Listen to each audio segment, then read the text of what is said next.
அதோ அது நிலா, இரவு வானத்தில் ஜொலிக்கும் நிலா. சின்ன பையன் கபிலன் அதை ஆச்சரியத்துடன் பார்த்தான்.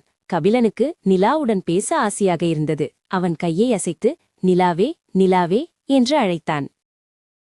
திடீரென்று நிலாவில் ஒரு மெல்லிய புன்னகை தோன்றியது. என்னை கூப்பிட்டாயா செல்லமே என்று கேட்டது நிலா. கபிலன் துள்ளி குதித்தான். நீ நிஜமாகவே பேசுவாயா? எவ்வளவு சந்தோஷம்! நிலா சிரித்தது. ஆமாம் கபிலா, நீ என்னை உண்மையாக கூப்பிட்டதால் நான் உன்னுடன் பேசுவேன். கபிலன் கேட்டான், நீ ஏன் இரவில் மட்டும் வெளியே வருகிறாய்? உனக்கு தனிமையாக இல்லையா? நிலா பெருமையாகச் சொன்னது. நான் தனிமையில் இல்லை, நான் நிறைய நட்சத்திர நண்பர்களுடன் இருக்கிறேன். கபிலன் நட்சத்திரங்களை பார்த்தான். ஓ, அவர்கள் மிகவும் அழகாக இருக்கிறார்கள். அவர்களும் பேசுகிறார்களா? அவர்களும் பேசுகிறார்களா? நிலா சத்தமாக சிரித்தது. அவர்கள் பாடுவார்கள். தூங்கும் குழந்தைகளுக்கு தாலாட்டு பாடுவார்கள். கபிலன் ஆச்சரியமாக, தாலாட்டா? எனக்கு ஒரு பாட்டு பாட முடியுமா நிலாவே என்று கெஞ்சினான். நிலா அன்பாக பாடியது. சந்திரனே சந்திரனே சத்தமில்லாதே, சின்னக் குழந்தை தூங்குகிறது சத்தமில்லாதே. கபிலனுக்கு மிகவும் பிடித்திருந்தது. அருமையான பாடல், நான் அதை என் பாட்டிக்கு சொல்வேன். நிலா கேட்டது. உனக்கு பிடித்த விளையாட்டு எது கபிலா? பகலில் நீ என்ன செய்வாய்? கபிலன் சொன்னான், எனக்கு பந்து விளையாட ரொம்ப பிடிக்கும். சூரிய வெளிச்சத்தில் ஓடியாடி விளையாடுவேன். நிலா பெருமூச்சு விட்டது. சூரிய ஒளியை பார்க்க எனக்கும் ஆசைதான். ஆனால் அது என்னை தூரமாக்கிவிடும்.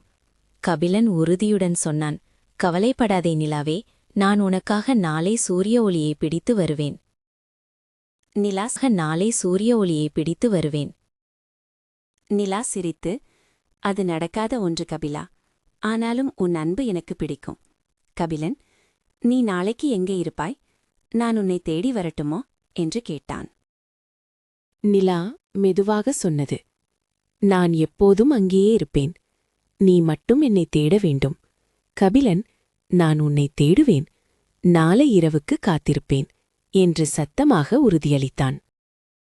கபிலன் தூங்க நேரம் வந்துவிட்டது. நிலா அவனிடம், இனி நான் போக வேண்டும் செல்லமே, இனிமையாக தூங்கு.